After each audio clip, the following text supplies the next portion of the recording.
everybody. Welcome to the Hallmarkies podcast. We are really excited today to have another interview with you for a author and the executive editor and creative director for Hallmark Publishing. This is huge, guys. It's so exciting.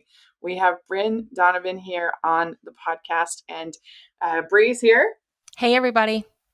And Bryn, thank you so much for coming on and talk with us. Oh my gosh, Rachel, thank you for having me. I love your podcast. I love what you do. So this is definitely the highlight of my week. I really appreciate being here. Yeah, well, we love Hallmark Publishing, and we have had a number of the authors on. And most recently, we had Piper Hughley, we had Caridad Pinheiro on. We love talking with the authors. Yeah. Oh, wow. So And much fun. I just, of course, I just think our authors are just wonderful to talk to, and I've enjoyed working with them so much. It's been fun to hear them on here too. Yeah. Well, why don't we start? Tell us a little bit about yourself, because you not only are an editor and director, but you also are a published author. So tell us a little bit about yourself and how you ended up getting involved in publishing and writing. Absolutely. I'll try not to make it too long. So my background is in writing. I got my MFA in creative writing. And for years I worked, I did work some in advertising. And then for years I worked at Hallmark in writing and editorial, Hallmark Cards in Kansas City, and wow. in writing and editorial roles. And I had published a couple of romances. And I got the idea that with the Hallmark Channel, it might be a good idea to extend the kind of storytelling they do into fiction, into books. And so Hallmark Channels is a subsidiary of Hallmark Cards. And I didn't know anybody over there. You know, they're in New York and LA, and I was in Kansas City. So I I didn't know the CEO at the time of Hallmark Channel, but I reached out to him. I emailed him. I found out when he was I kind of creeped on his schedule. I found out when he was going to be in Kansas City. And I emailed him and introduced myself and said, while you're in Kansas City, can I have half an hour to pitch a business to you? And he said, okay. And so I pitched the idea of the Hallmark publishing business to him. And that's how it got started, basically. But yes, so my background is in writing.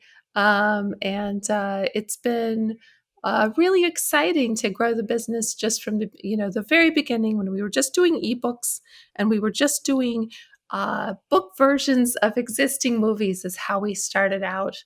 But then we went into original fiction, we went into printing in paperback, in audiobook. And now we've got books in Walmart and in Target and Barnes and Noble, and we've got books becoming movies. So it's been crazy but exciting past few years. Yeah. So can you talk a little bit about what were you doing or what were you seeing that kind of sparked that idea? I mean, I'm from and like an hour away from Kansas City, and like growing up, I knew Hallmark was a big deal. My mom was she loves Hallmark cards.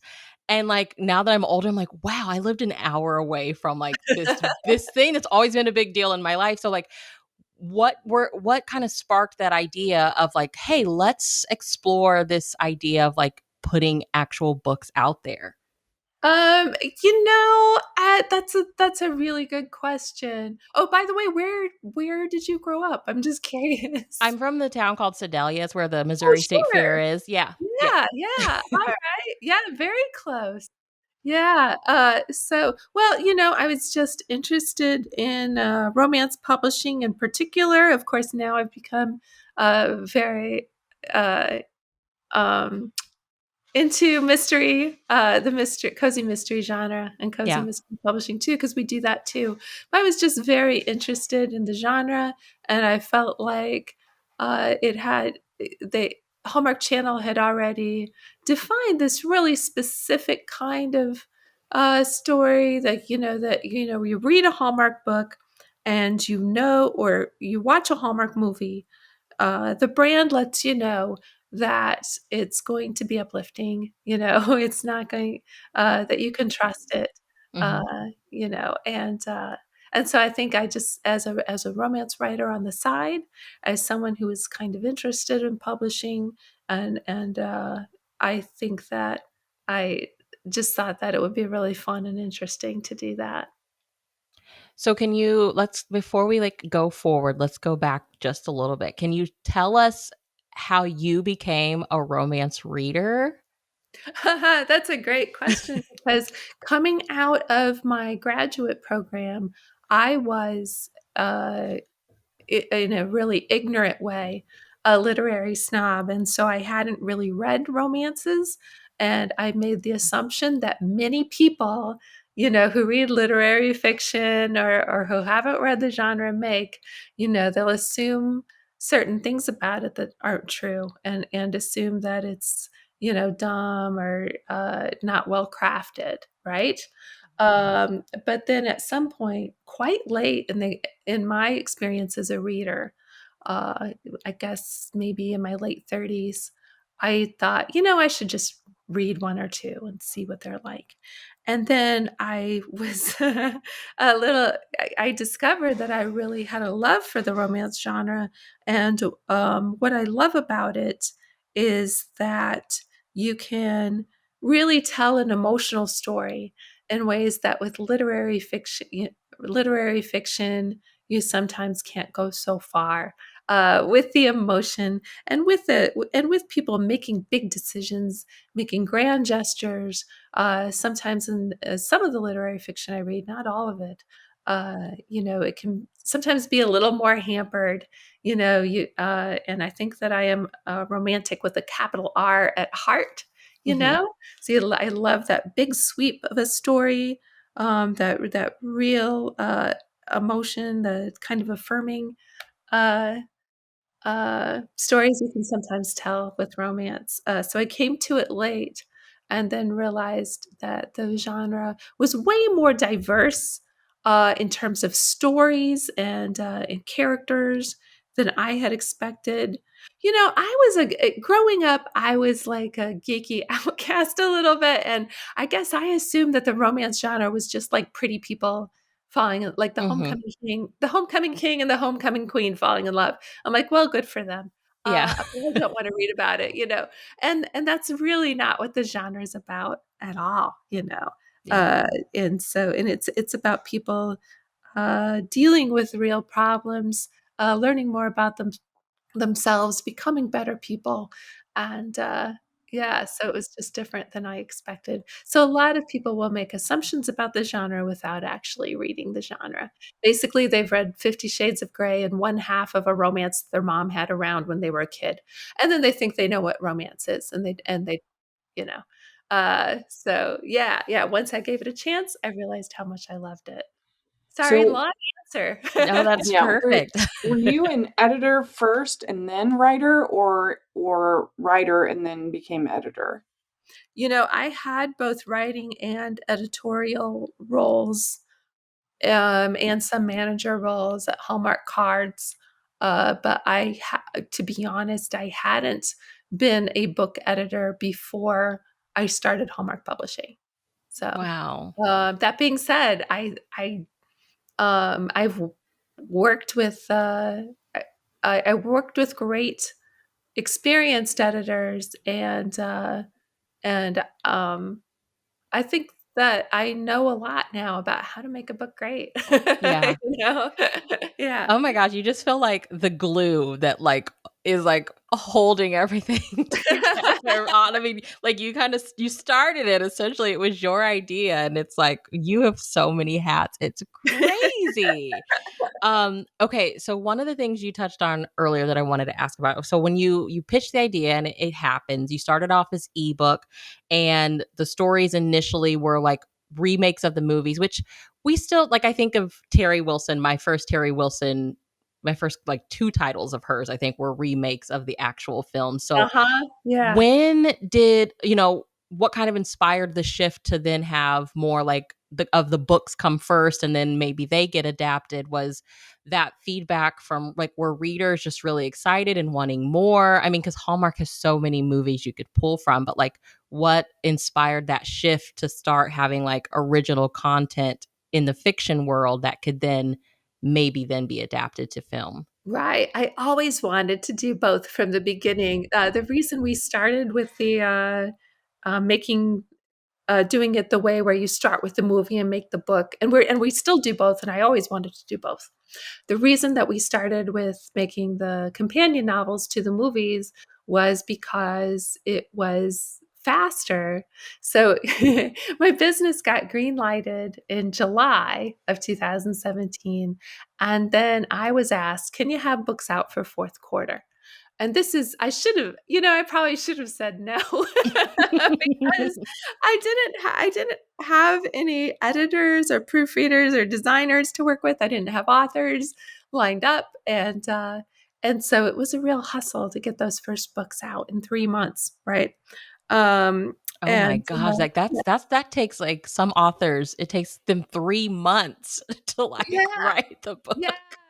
book. And so I always wanted to do both, and we really started with the companion novels to the movies because it was faster.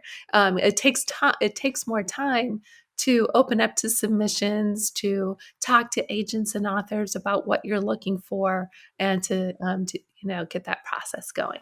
How do you decide what movies to turn into books? Because sometimes I have to admit, it feels a little random. Like the books that I'm like, I mean, movies that I think, is that popular? Are there that many fans of like Cats and Dogs, for instance? I mean, it's a fine movie, but it just doesn't seem like that popular. So I was just curious, how do you like Country Wedding? Obviously, super popular, so that one makes Right. sense. Right. Yeah. So we do look at popularity. We also look at whether it's Crown Media owned or not. Okay. So I can't just make any movie into a book because sometimes we own the intellectual property and sometimes we don't. So anything that I make into a book has to be Crown Media owned. Otherwise, I couldn't afford to make it, honestly, because I would have to pay so much rights that we would just be completely Yeah. abysmally underwater. I would never be able to make up the money. Yeah. So there's a few things we look at: how it fits within what I call the whole model line, the books that we're releasing for the year, because you want to have a range of different types of stories. So if I want something that's a little lighter and funnier, then I might pick something there, for instance. Yeah, so how it fits in with the range of stories, whether it's Crown Media owned, because it has to be Crown Media owned, and then we look at the popularity. Well, I have to say, I am counting down the days for the next Evergreen book. It has Hannah and Elliot on the cover, and Oh, yeah. I am so excited. That's like I my am excited about it too. And I should have said, like, starting off the publishing company, the other way I knew, I wound up getting to know the people in LA was because I did story development for the original Christmas and Evergreen. And so I wrote the treatment for the first movie, which honestly, it was my first time doing that type of work. And so it got changed a whole lot for the better by the scriptwriter. But working on the storyline for that, I got to know a few folks over there too, And I had pitched Wow. them, and I had pitched the business, and then for months, like, because everybody's so busy, and because starting up something new like that is a big deal. So of course, some time goes by, as it would in any company. And then in the meantime, I was working on Evergreen, and I had a meeting with a few folks in Kansas City from the programming side to talk about the storyline. And then I heard, hey, we just talked to the Hall brothers about publishing, and I thought it was dead. Like, I didn't even know it was gonna.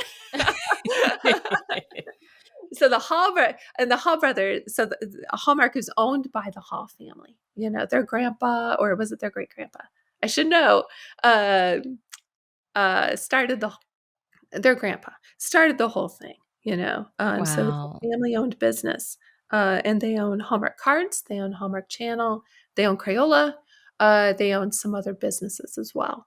And but yeah, some time had gone by, and I thought it wasn't happening. And then I had a meeting about Evergreen, and it came up again. I'm like, oh, I guess we're doing this. Oh my gosh. Did But you I have a expect spot. for it to be what it is? I mean, it's a big deal. Like every year I'm like, are we getting an Evergreen movie? Like that's the first thing that I look for. I have a soft spot because I had a little bit of help in forming that first movie. But honestly, I was working off of I was working off of the illustrations by Jeff Green. There's an artist at Hallmark, Jeff Greenleaf, who does this beautiful, beautiful work, these beautiful illustrations. And the whole idea for the movie really started with his artwork, you know. Wow. Yeah. So I contributed a little bit, like the Kringle Cafe, and the main characters, just the real basic broad brush strokes for the first one. Yeah. But it's really, you know, and they had to change my story a lot because I was still new to that type of storytelling. Mhm. But a lot of it was based on Jeff's beautiful illustrations too. So it's interesting how those ideas come together. Yeah. And that So, classic red truck. I mean, Yeah. yeah. Well, that was one of Jeff's illustrations. And so of course I wanted one of the main characters in the first movie to have it, to drive it. Yeah. So, how G-rated do you have to be for Hallmark Publishing, or do you find that you're letting your authors push boundaries at all these days? Ha ha ha.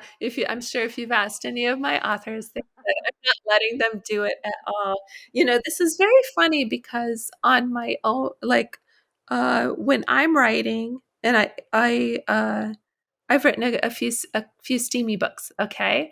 Mhm. And so I never thought in my day job that I would, write so many times in the margins too sexy, you know? But I do wind up doing that. It can be a real adjustment for a seasoned romance writer to make the switch to a Hallmark story where it really, uh, it's not closed. People talk about closed door romance, which means that if there's a intimate scene, it's behind closed doors. We don't do that, right? mhm. You don't have to close the door. Nothing's happening.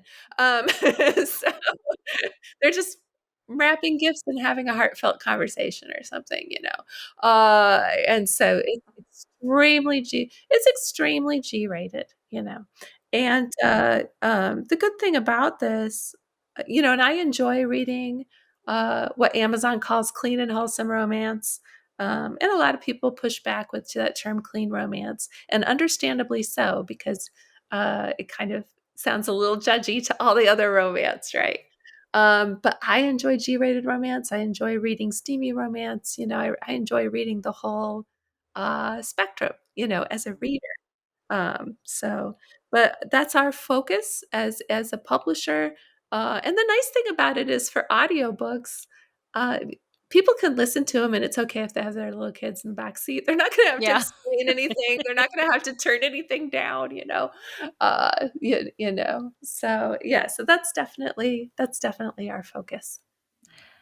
So, one of my favorite blog posts from your website is how to write a love story, 4 ways to make the plot or subplot great. And you shared 4 things writers can do to make sure their romance is believable and unforced. So, you said, know why the two are perfect for each other, know the obstacles to the romance for both characters, which I love.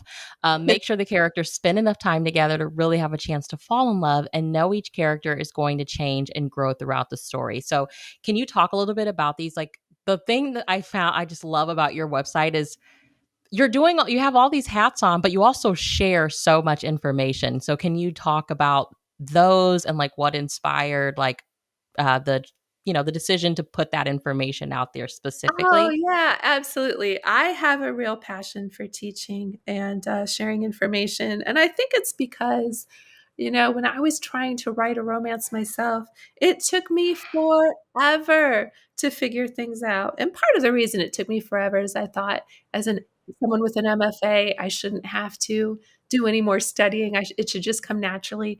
No, that's not. Or I thought because I had read a lot, it should come naturally. And that was a real mistake that set me back. I should have been more open to learning, right? But it took me so long to figure out some basic things. And so I always wanted help other writers avoid that painful long Yeah. learning that because I was such a slow learner, I always want to make it faster for other people. So it's a real passion of mine. But thank you for reading that blog post. And I wanted to address, in it, I'm trying to address some things that make me pass on a story all the time. So, like, really knowing why those two people are perfect for each other specifically is so important. And it'll really help you with your plot. It'll help you with pitching it. It's really keeps your story centered. I'll read a lot of synopses where it'll just kind of say vaguely, he finds he can't stop. He tries not to think about the woman next door, and I don't know why he's thinking about her. And I don't know why he's trying not to think about her, right? Mhm. So or it'll say, there's just he doesn't know what it is about her, but he's just attracted to her. I'm like, well, you need to know what it is about her. Yeah. Okay. So being real specific about why. And it's not, especially in G-rated romance, it's not just physical attraction. But no matter how steamy a romance is, I think you have to have a connection that's more on that personal level. Otherwise, it can just seem kind of shallow, right? Like if he's, oh my gosh, if I read a romance and it's like he was the most handsome man she had ever seen, and then we're in his point of view, and he's like, she was the most beautiful woman he'd ever seen. It goes back to this goes back to why I didn't want to read romance, right? Right. Congratulations on being good looking. What do I But care? what else? Right. It's great for both of you that you're both really beautiful and you found each other. But yeah, you really want those deeper reasons why Yeah. they really fit. It's kind of like in Swan Princess in that movie I don't, when she's like, "Well, what do you love about me?" "Well, you're beautiful." She's like, "That's it? right, great. That's a That's great, all you got?" that's a real solid foundation for lifelong love. Sure. Uh, You've only grown up together and you can't think of anything right. else. Look, we all lose our charms in the end. Like I want to see a better foundation for that happy ever after. But also, another real common thing is that we'll see the obstacle on her side to romance, but not on his side. So I'll get pitched stories where he's basically trying to introduce her to living life to the fullest, and he's in love with her the whole time, and she has to overcome her obstacles, to love. Like she has to learn that she can trust and love again, or she has to learn that there's more to life than work, or whatever it is. And those are fine, obstacles. But no, we want to see it on both sides. Not and I'll be honest, I have read romances where the guy had no arc and was just crazy about her the whole time, and I've still kind of enjoyed them, but it's more engaging if they both have an obstacle to the romance. So, um, Yeah, and that's the problem with well, I don't want to make the Twilight fans mad at me, but but, uh, but yeah, I mean, Edward is just kind of he's just fixated on Bella. Her beauty, and it takes a long time for there to be like real conflict in the yeah, story. yeah, exactly, exactly. So, But at least you have a strong external conflict there, or a potential strong. yeah, Like for many people, being a vampire would be a strong yeah, external that's conflict. Maybe fair. not so much for Bella. Um, she doesn't seem to mind. Uh, Well, what really makes a romance work for me is when they take those like tried and true tropes that we love, like friends to lovers or opposites attract or these kinds of things, and then they just like make a slight sort of tweak on it to make it more surprising and fun. And yes, uh, definitely. Yeah. yeah, one I Yeah. really liked was Lee Duncan's the first in I can't think of the name of the cottage. I think it was Cottage Wedding. Uh-huh. Yeah, Yeah, by Lee Donovan. Yep. but I loved in that book how when he realizes that she's been pretending to be the bride when she was really just planning the wedding for her cousin. And when he realizes that, he's not all like, "Oh, I'm so offended that you lied to me." He's not like that Yeah. at all. He's like, "Okay, let's get this done." Yes. You know what? I'm so glad you called that out, and this is a simple wedding, the first one in the Yeah, series, yeah, but yeah. yeah, yeah. I'm so glad you called that out. I get really tired of, like, someone's been deceiving someone, but there's a good reason, and then you have to go through this tedious thing. "You lied to me, I can't trust you," when it's not even that serious, right? You Yeah. know? It'd just be like a fun story that you tell your grandkids, Exactly. and they make like this big pouting scene, and I hate it. Yes, right? Whereas in that book, he was just like, "All right, I have my window. I'm taking it. This is great." That is, like, my least favorite, like, scene, the pouting scene, and so I did really like it that flipped that. Simple Wedding is a great example of what I think is just a really fun, original, high-level concept. She's pretending to be a bride planning her wedding, but she's really doing it for her famous cousin who's trying to avoid publicity, and it's I had never read, that storyline before. It sets up a really good conflict because he's falling for her, but she's literally getting married to someone else, right? She's falling for him, but she's pretending to be a bride. So it's really nice, really fresh. Um, and then, God, you really feel for her as her famous cousin keeps on changing her Yeah, mind every it's five a good one. seconds. Yeah, And turning her into looking like the most difficult bride ever. So I just thought, and you're always looking. It's really hard to land on a really fresh, fun premise like that. It's very hard to land on it. And I see it come through my inbox, it's just really an exciting thing. yeah, So yeah. That you was one of my favorites. I mean, yeah, she's great, Lee yeah, I Duncan. really liked The Christmas Company, which was the first Yeah. original that you all did. Yes, yes. And we love Elise here on this podcast. Well, And what? Such a natural, and it just had all that Christmas warmth, and it was a wonderful first Christmas book to do. Yeah, yeah, it was really good. A whole creative take on Christmas Carol, which is yeah, hard to do these days. right. Yeah, yeah.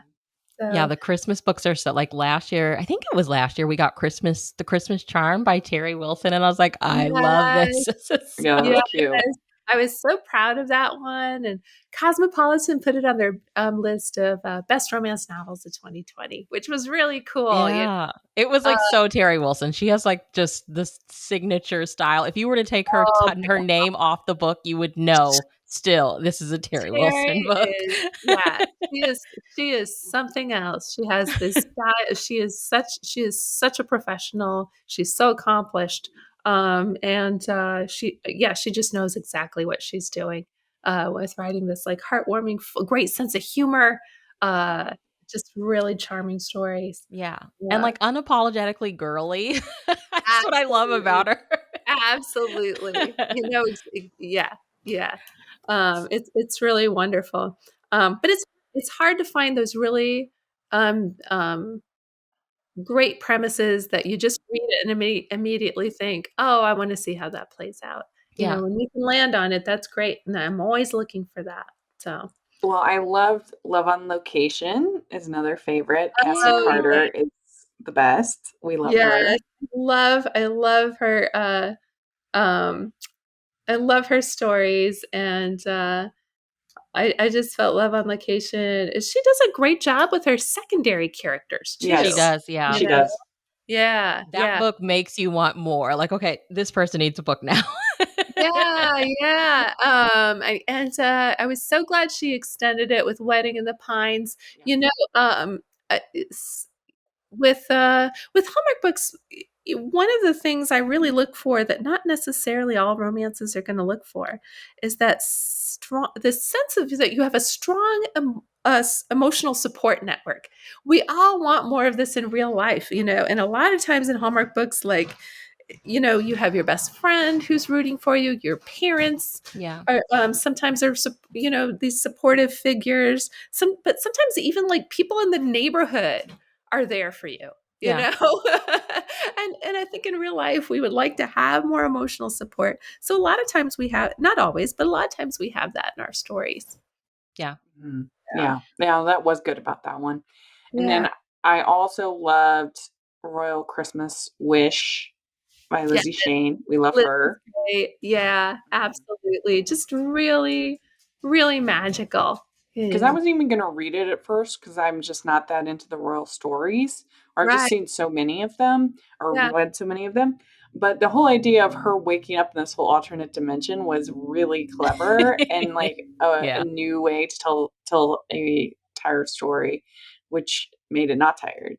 Yeah, I mean, I love royal stories, and when we do royal stories, we try to focus on not just a prince comes by and now your dreams are come true, even though a dream does come true and once upon a royal Christmas wish, but really focusing on the heroine finding herself, and people dealing with different questions about responsibilities, and so we try to take a really contemporary approach to royal stories. And Terry's Once Upon a Royal Summer, It was I, so good. oh Oh my my gosh. God, yeah, yeah. And Lizzie's Once Upon a Royal Christmas Wish. I think they are both very, you know, uh, books that have that real magical charm, but then also really feel like real people too, Mhm. Yeah, So Once it's so Upon a Royal important. Summer was so different because she's a theme park princess. And of course, there's like a real prince that comes and he's a single dad. And what I loved about it was that even though she wasn't legitimately in that world, she knew so much about it that she kind of just fit right in, and she taught them so much about themselves. It Yes. is so good. It's a favorite of this year for me. Mhm. Yes. And you know what? Royal Summer is one of the ones, like Simple Wedding, I always point to for a great premise. A theme park princess meets a real life prince. Boom. That's a great premise right there. Very Yeah. hard to get those. We'd like to take a second and thank our sponsor for this episode of the podcast. Best-selling author Melody Carlson has enchanted readers with her uplifting Christmas tales for decades. Now she invites fans to journey overseas to the beautiful French Alps in the delightfully romantic Christmas novella about family, love, and a hidden treasure in A Christmas in the Alps. Pick up Christmas in the Alps wherever you purchase your books or use our affiliate link in the description below. For more information on Melody Carlson, please visit her website, https melodycarlson.com. That's melodycarlson.com. Yeah. So I want to talk about the mysteries Yes. before like getting into, because you posted something on Twitter that really I was like, Rachel, we have to try to get Bryn Donovan on. Okay, but so Rachel and we read Murder by Page One Oh, yeah. recently. One of my favorites was Dead End Detective from last year by Amanda Flowers. So can you talk about the transition into actually publishing more mysteries and anything you guys are looking for in terms of the cozy mysteries? I know we just had one recent, like I think was it this month or last month that released? I'm blanking on the title. Wasn't there Tracy Gardner had one? Yeah, Tracy Tracy Gardner's Gardner. Yeah. Still Life and Death. Yeah, so with cozy, we do more romance than cozy mysteries, and we're going to do more than that. Maybe we'll talk about that in a minute. But with the cozy mysteries, a few things I would say is that we have a real emphasis on the cozy. So a lot of stories that cross my inbox are just a little bit too gritty or too sarcastic for us, you Okay. know?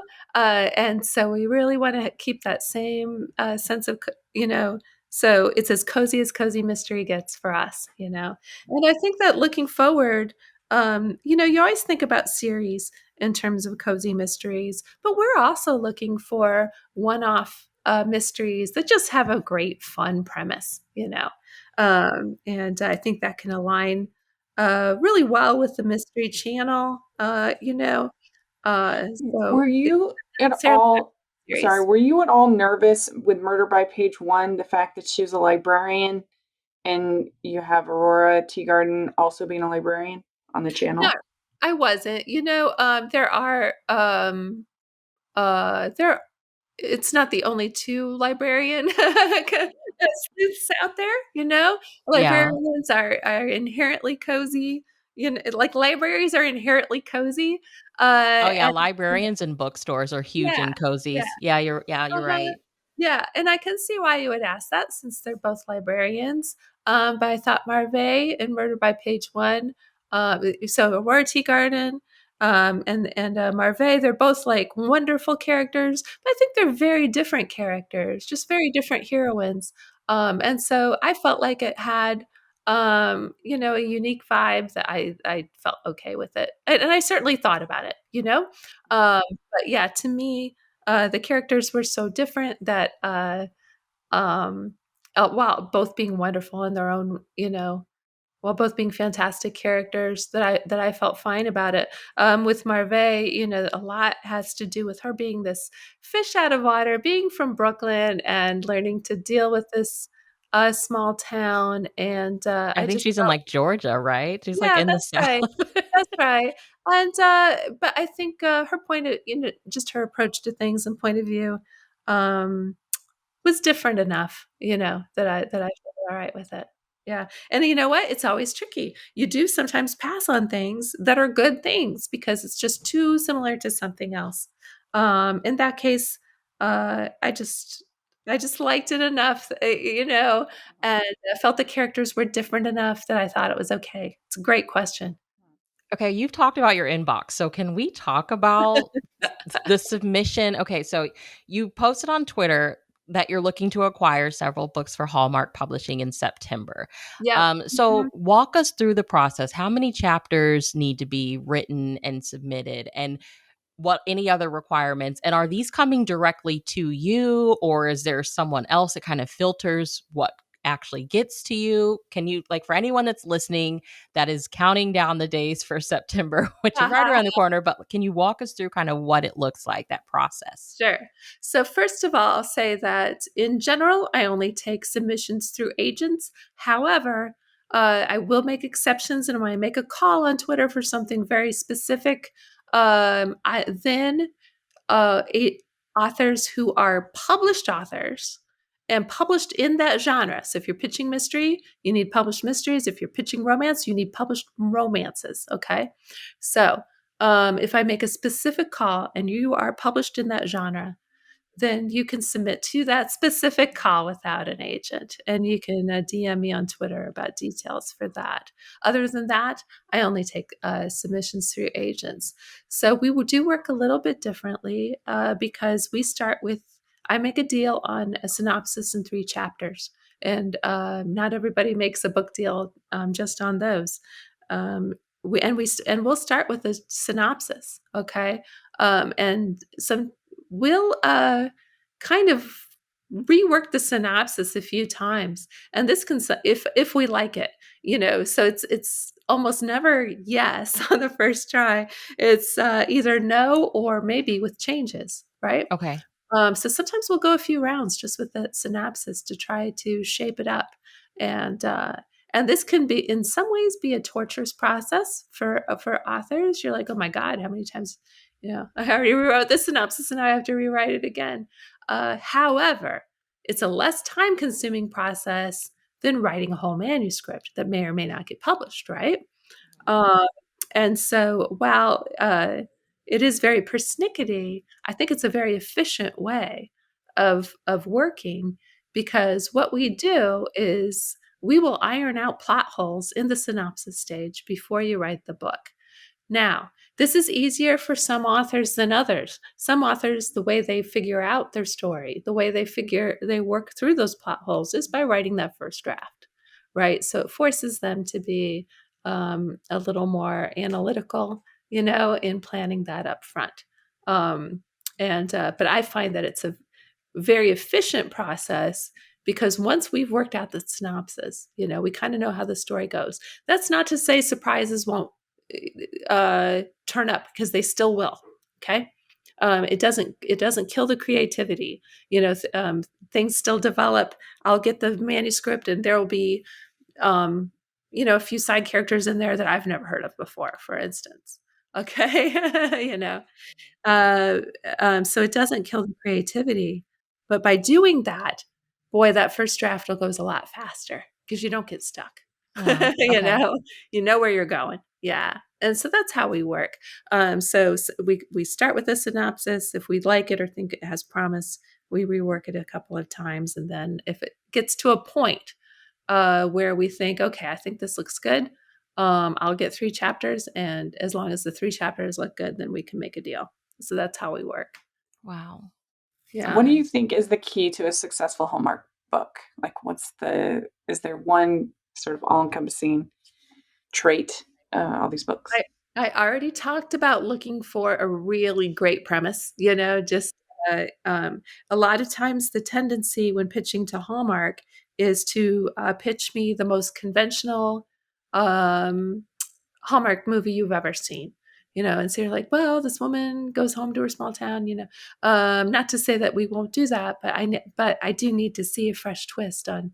I don't want to do things that we've already done. And Mhm. so looking for a really original premise, something that you can tell me in 1 or 2 sentences. Um, Here's what the story is about. Who you're going to get my attention right away if that's something really cool, right? And it's difficult. It really is. But that's what's gonna get my attention. And why does that get my attention? Because that's the first thing people read on Amazon. That's the first thing I say to the Simon& and Schuster sales reps. That's the first thing they say to Target, to Barnes& and Noble, right? To get that headline, we all use it. Okay? We're gonna use it to market it. We're gonna use it to sell it into, retail channels. So, That is so so crazy. I've never really like, you are just really making me realize how important, like, the premise of the book is because yeah, I mean, as readers, we can turn the book around and look at the back, and you just kind of skim, and you're like, "Nope, this isn't for me," and you yeah, put it back on shelf. And then I've come to learn like stores have a lot of power and they have a lot of say so about what they're going to put on their shelves. I mean, because they know who their readers are because the people come in and buy them. absolutely. So, wow, that is Absolutely. It's so important. And it's easy when you're a writer to think, oh, it's just like a writing contest and the best writing wins. When I was starting out, that's what I thought getting published was like a writing contest. And the ironic thing was, I wasn't even that good at it yet. So I wouldn't have, even if it had been that, I wouldn't have won. I had to learn. I had to learn a lot. Um, but yeah, so that premise is so important. And then beyond that, I'm looking for good character arcs. Character arc is how the main characters change and grow or what they learn throughout the story. It's a boring story if they're the same person at the end than they are in the beginning, right? We read stories because we ourselves are trying to figure out life. We ourselves are trying to figure out how to overcome obstacles. And right. so when we watch how a character overcomes her obstacles, how she changes and learns, that's satisfying and it gives us hope. So I'm looking for character arcs. Yeah. Do you Premise and specific character premise and character arcs are the 2 big things. Yeah. do you specifically try to promote female authors, or is that just how it's worked out? That's how it's worked out so far. And I'm absolutely open to publishing male authors. I'm just as open to it. It does now we publish primarily romance, and uh, 85% of romance readers are women, and a huge preponderance of romance writers are women. And so that's how that goes. But it's not. It doesn't mean that we're not Open to open it. to male writers also. I Yeah. will say that in with male authors, there can be. So I've known some male romance authors who are very good at their craft, very professional, well-read in the genre. And men can write great romances. They can do great things in the genre. Now, I have also more than once encountered male authors who have not read a romance novel, but they are writing a romance novel. And so they believe that they're doing something really innovative, but they're not. Okay. So you have to read, but this isn't just male authors. I read a lot. there are several authors who try to write a romance novel without reading deeply in the genre. You have to read it. It's You a have problem to. because if you don't read it, you may think you're being groundbreaking when you're doing something really cliched. Okay. Or you may not be delivering on the basic expectations of the genre. So you got to, whatever genre you're writing, thriller, young adult, you've got to read deeply in your genre, you know. Otherwise, you're going to be unoriginal and you won't even know it. Because most of all the male writers that I know in romance are all screenwriters, not Uh-huh. Sure, authors. sure. Well, I mean, there are male romance authors out there, and there's absolutely no reason why men can't write great romance, and they do. You know, uh, and a few of them write under female pen names. Yeah, that's Okay, gonna say a lot right under, the pen but name. I wouldn't.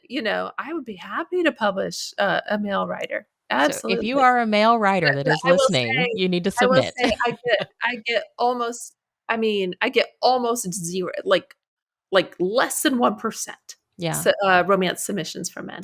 Because Like the like point screenwriters, there's Rick 0. Garman, there's Topher Payne, there's Greg McBride. Like Sure. there's some really great men who write the Hallmark movies, but it's just interesting that I it's do not, but I there's do some not get transfer. in general, I got a few with open submissions, but hardly Mhm. any, right? Like Interesting. maybe like 3 or 4 out of 800, right?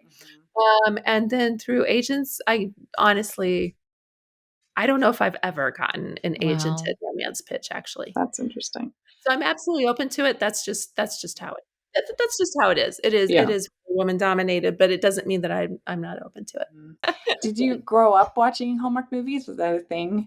Absolutely, I Yeah. did, and, I grew up in a family where kind of like some families in Hallmark movies, Christmas was just an absolutely huge, big deal, and, my mother decorated every inch of our house for Christmas and still does, and so, yeah, so I always grew up, I was always watching them. Mhm. One of Yeah. the things that you touched on was, like, character arc and the premise and all of that is and you touched on, like, the having an agent. Is the Uh-huh. agent can you talk a little bit about the significance of having an agent? Right. So a good agent learns what publishers are looking for. They learn their vibe, so they're able to match um, authors and projects with with those needs, and they're able to help authors develop projects, with certain markets in mind. And so that's just so valuable and so important, and an agent really figures out what you're doing and what you're looking for, and can really tailor things to you. Then whenever you get something from that agent, you're like, it's going to be in the ballpark, right? Okay, yeah, so that Yeah, they kind of help do a lot of the fixing before it even gets to you per se. sure. Yeah. Okay, And not just fixing up the story, but also making sure it's the right story for the right for what you publisher. want, yeah, yeah. Yeah. Yeah. So, So they do an great work. another one of the wish list items you mentioned is romance or women's fiction with higher stakes than may be expected from Hallmark Publishing. So can you That's talk right. about, But like, this where is the new. inspiration for that came from? Like, what are what inspired Abs- that?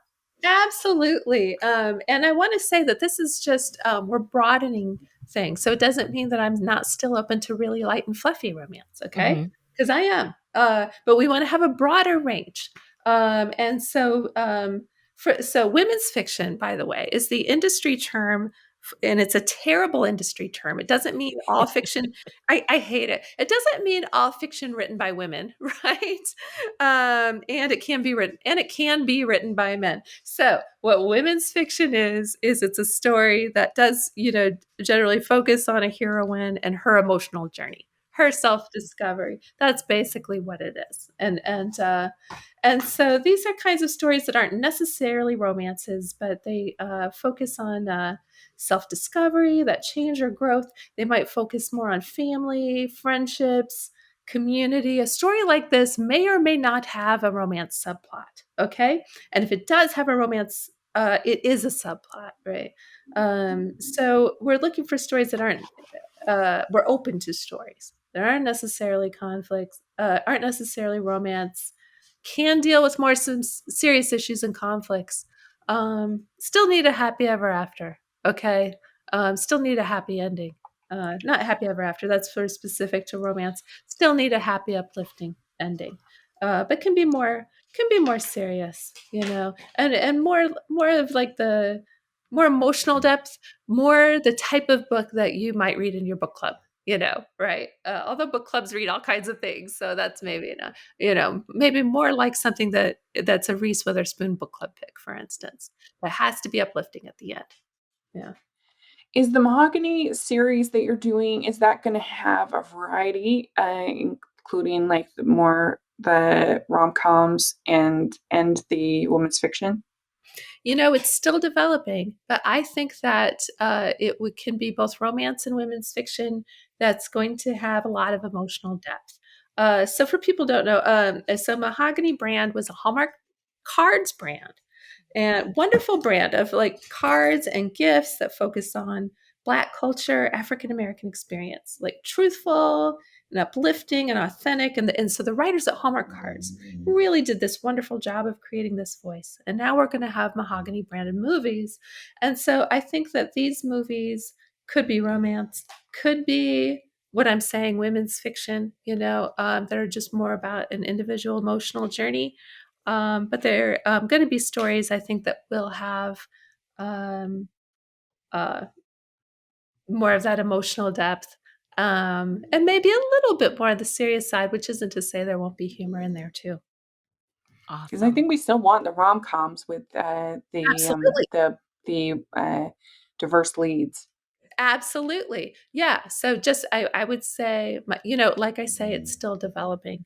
Um, my guess would be, but this is just my guess, that not every not every story with Black leads would be Mahogany Project, and and not every story like I would acquire with it doesn't necessarily have to be Mahogany for me to acquire, to feel like it's Mahogany for me to acquire it.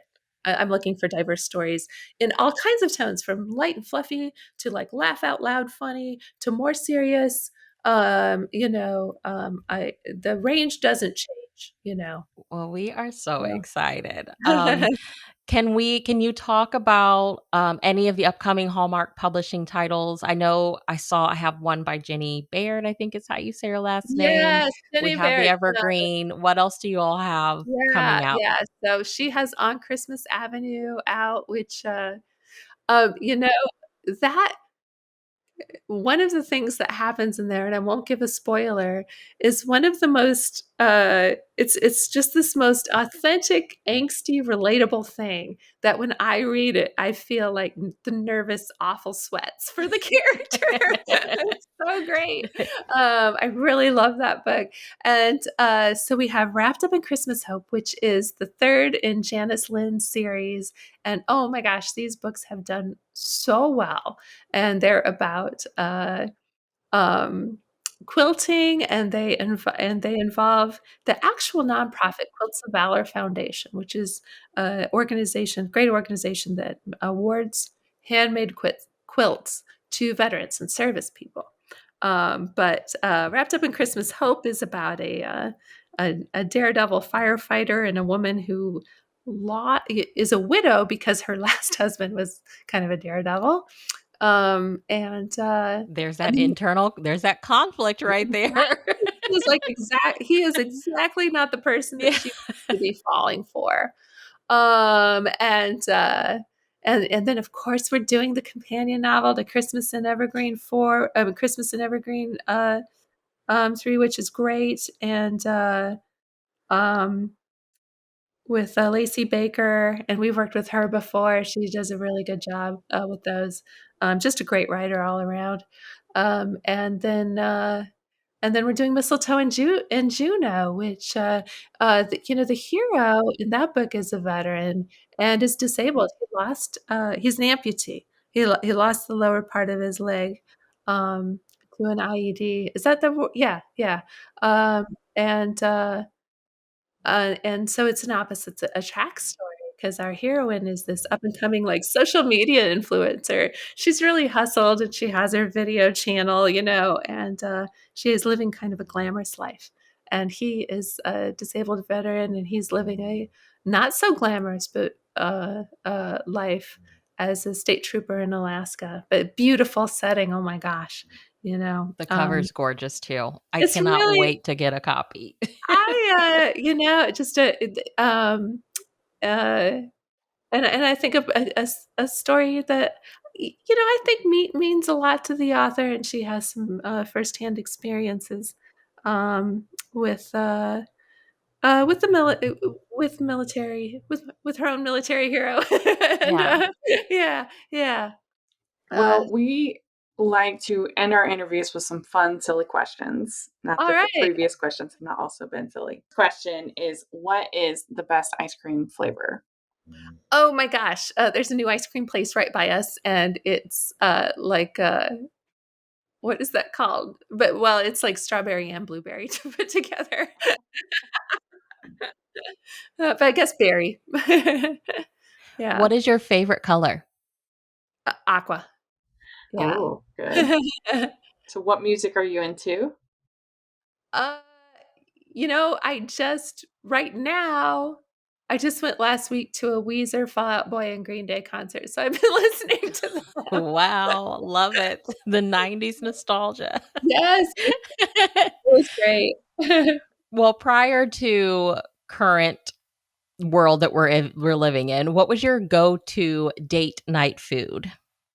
Oh, let me think. We already covered ice cream. Yeah. Um, so, but I would say Mexican. Yeah. Especially if it includes guacamole. Mm.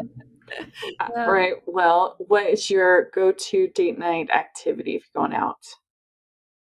Um, we love going to places we haven't been to before. We just moved to Chicago, and so we love going to museums and is yeah, especially museums. I would say I'm crazy about museums.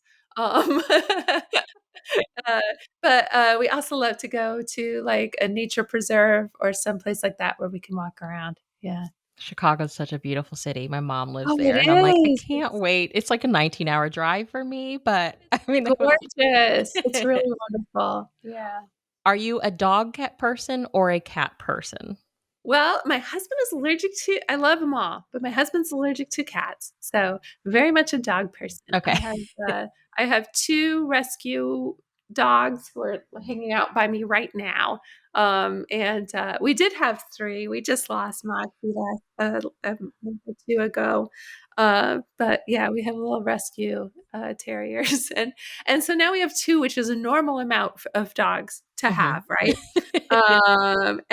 But man, we'll probably go and get another one. So, So, yeah. which do you prefer, beaches or mountains? Gosh, it's hard for me to choose. I would say mountains, though. I wrote Sunrise Cabin for Hallmark Publishing. Basically, Yes. this is like my fantasy of a little log cabin in the mountains. So I That guess was the most gorgeous fall cover. I'm like, we need more fall stories in you romance. know, we I was happy with that. Yeah. Are you more of a suit and tie, like dress up type of girl, or sweats and big t-shirt? I am a little more dressy, actually. That's fine. Yeah, yeah. So, I think probably the cool answer is, sweats and t-shirt, but no, I do kind of even working at home, I do dress up, like, every day because it just gets me in the right frame of mind. Yeah. Yeah. I I think love Yeah. that. most of us are now moving away from sweats. Like we've now lived almost 2 years in sweats. We need Yeah. Yeah, yeah. yeah. So, I still dress up for work every day even though it's all over Zoom. Yeah. Very good. Okay, what is your favorite holiday to celebrate? New Year's, hands down. I Oh, love New Year's. really? That's Yeah, yeah. awesome. It's like a new Yeah. beginning. It's a new beginning. Yes, new beginning, like new plans, fresh start, uh, and everything about it, with confetti and ringing it in. Absolutely love it. And lastly, what is one of your just all-time favorite romantic movies? Oh gosh. Um, okay, so it's not a romance because of the ending, but I loved Titanic. Because I also love action movies, and so it had both, you know? Yeah. And, It is a romance. It's just a sad romance. well, it's a love story. It's Yeah. not if it It's was a so novel. epic. Yes, if it was a novel, it would not be a romance novel, but Oh, it would be okay. a great love story. We'd be Yeah. so upset because he dies. Yeah, forget about So a it. romance novel has to have a happy ending then.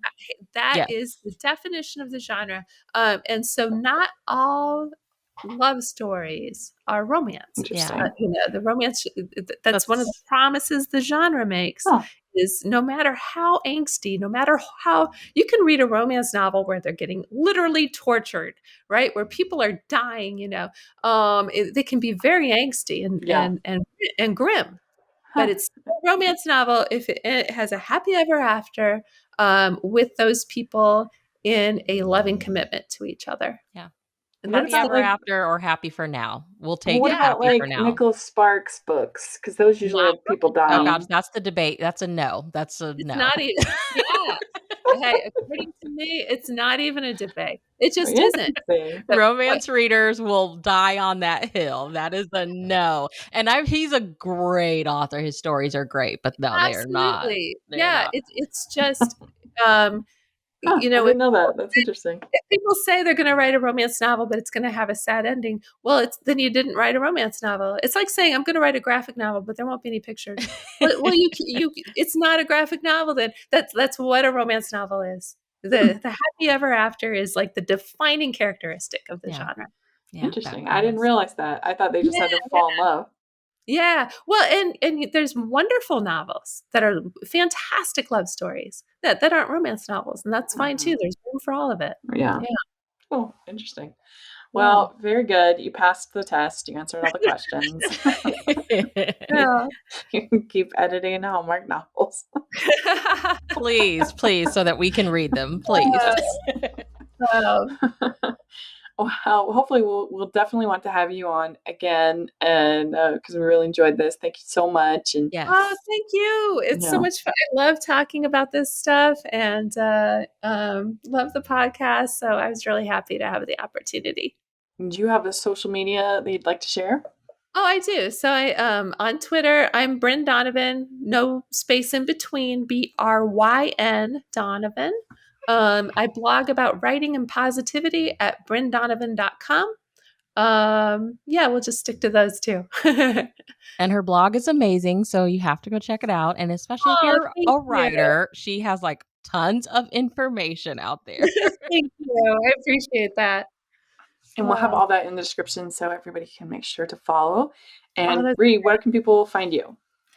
I'm on yeah, Instagram at Falling for Romance, and I also co-host the Categorically Romance podcast, where we chat about category romance. it's Very great. good. And you can find me at Rachel's Reviews, all of our social media, iTunes, YouTube, and on Rotten Tomatoes. So check that out. And make sure you're following the podcast at Hallmarkies Pod and Hallmarkies Podcast, all of our social media. And if you are listening at iTunes, please leave your ratings and reviews. We really appreciate that. And if you are listening on YouTube, please give this video a thumbs up and subscribe to our channel. We appreciate that so much. We have our Patreon group and merch store. Take a look over there. And we'll have all that information in the description. And thanks again, Bryn. This was a blast. We really Thank appreciate you. it. Yeah.